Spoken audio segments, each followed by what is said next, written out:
Hello, everybody. This is Stormy with your weather report from Scituate Weather Live on January 28th, 2015.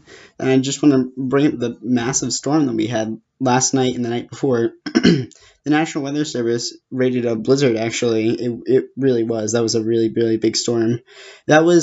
We got about 21 or 22 inches here, or say. But I want to show you the other reports across the region.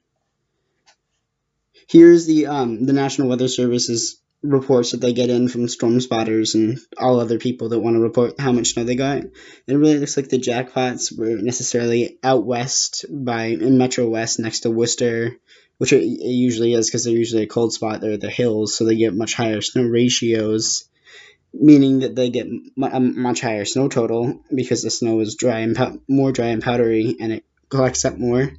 They also got a jackpot in Plymouth, actually, and actually, I would think that'd be a little bit more wetter snow.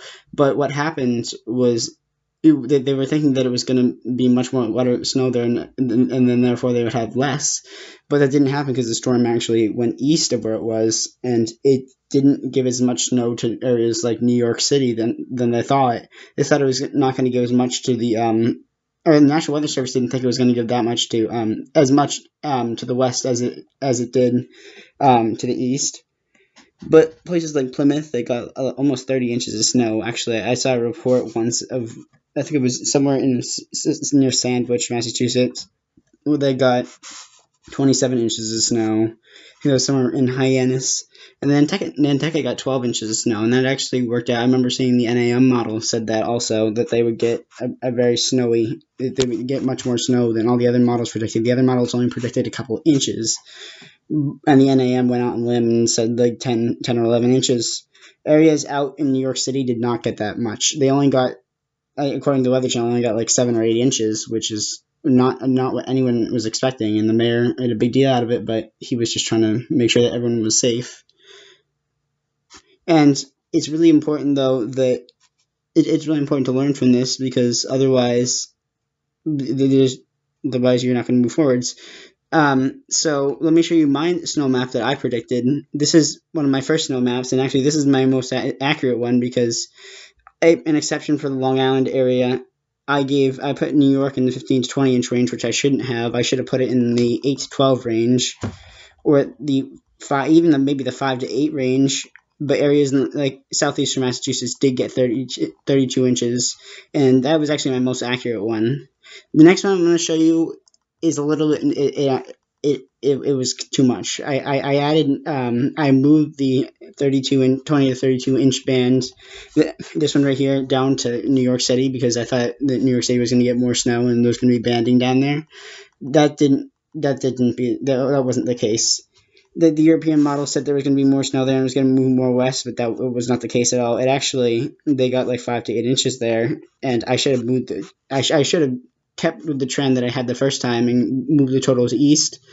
The next one I had, it was actually I got the jackpot right for for eastern Massachusetts, although I should have put it more out to Worcester, the area, and I should have took the 32 to 36 on Long Island and Connecticut away and shifted it up towards Worcester also, and then I would have been correct and lowered the snow totals towards New York City. I just didn't realize that snow totals really wouldn't.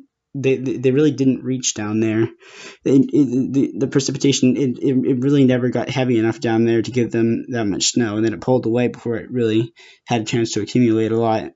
They started out good. They had a nice band set up over them in the beginning of the storm, but it really didn't. After that, it really didn't accumulate much for them.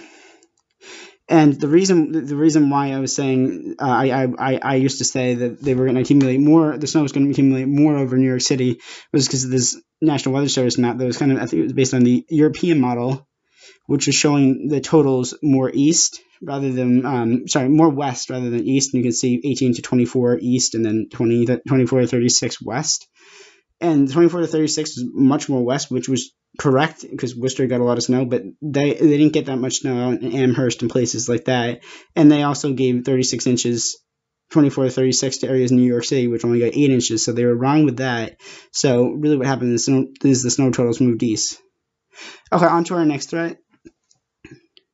is this is our next threat, and it's on Friday. It's a relatively small storm. It's really it's like it's a clipper system. It's only going to give us maybe it's like I'd say maybe an inch or so, in here in southeastern Massachusetts. Really, it's not really that powerful. There's more threats coming up that are much more powerful than this one, but this is not really a storm to worry about. You're not going to get that much snow, especially in southeastern Massachusetts. And then this is when it hits us. This is the GFS model, by the way, and it shows the precipitation is not that intense at all. I mean, it's maybe like under an inch of QPF, which is not that. It is not significant. We had a lot more than an inch of QPF with this blizzard. But you can see it doesn't look that powerful. But that's the case with most clipper systems. The one we had was really powerful, the blizzard. Okay, and then here's it's also marginal for temperatures, which means that we might get rain during part of the storm, which is going to even cut down totals even more for us, meaning that we might not even get an inch. We're probably just going to get some mix, which is going to lead to really nothing, and it will just kind of make the snow wet. It's not really going to do anything to the snow. It will just make it hard to shovel. So I would suggest shoveling it now, and then it will freeze, and it'll be once it freezes. If we ever have another cold shot, then we're going to need to worry about that. And then here's the next threat. This is another. It looks like it appears to be another snowstorm coming up the coast next Tuesday, in the Monday to Tuesday time frame, and it looks like a pretty big threat. It's still very, very far out right now. I would not trust it right now. When we had the blizzard at first, we found out about it like 2 or 3 days before, and I mean that's pretty close for forecasting, so we're pretty confident. This is on Tuesday and it's Wednesday right now. It's still pretty much like a week out. I would not trust it. But yeah, I mean you could try to trust it, but I don't see how it would be super accurate.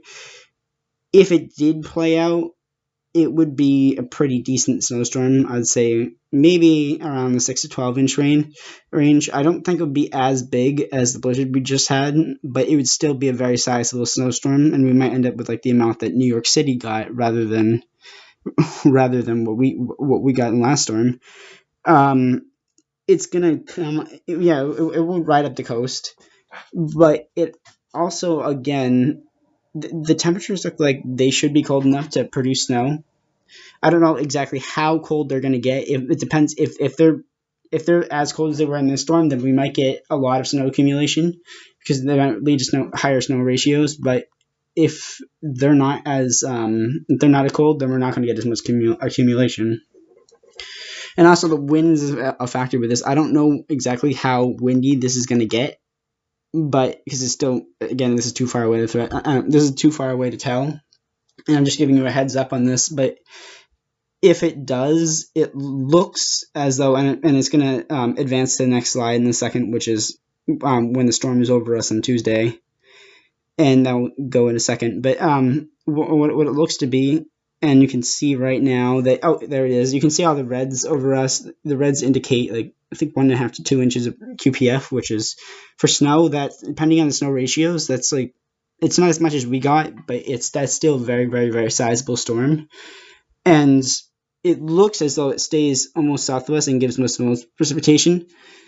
But that's also that's if it stays all snow, though. If it mixes with rain, then that's going to significantly cut down our snow totals. And again, this is not 100% going to happen. I'm just outlining a threat area. But if this does happen, though, then we are going to get some snow. I'll give you an early estimate of probably 6 to 12 inches. I'm not going to go any higher than that because I don't know the temperatures are going to have a big factor in that. And also tides. I think the tides with this storm were very high. I don't know if they're astronomical. And if they were like that, I don't think they're going to be that big for the next storm if they were as high as they were now, because the tide cycle goes in patterns where it will go up and down. I think we were at a peak in terms of the high tide.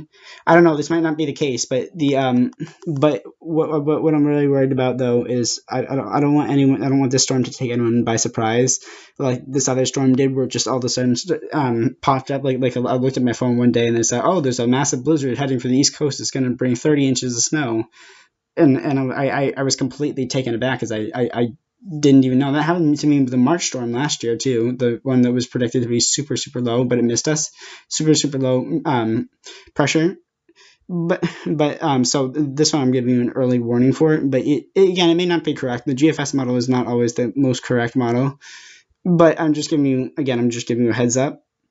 The next model, I'll show you how cold the storm is supposed to be. So this is the temperatures are supposed to remain good for snow the whole time. They're supposed to remain cold enough that it can support the snow the whole time. The Cape and the islands may be marginal, but for the most part, it should be snow across the region, which is good. That would mean that there'd be no mixing inland or on the coast except for the Cape, possibly. So that would lead to higher accumulations. And that is pretty much the end of my video. This is Stormy Reinhardt signing off.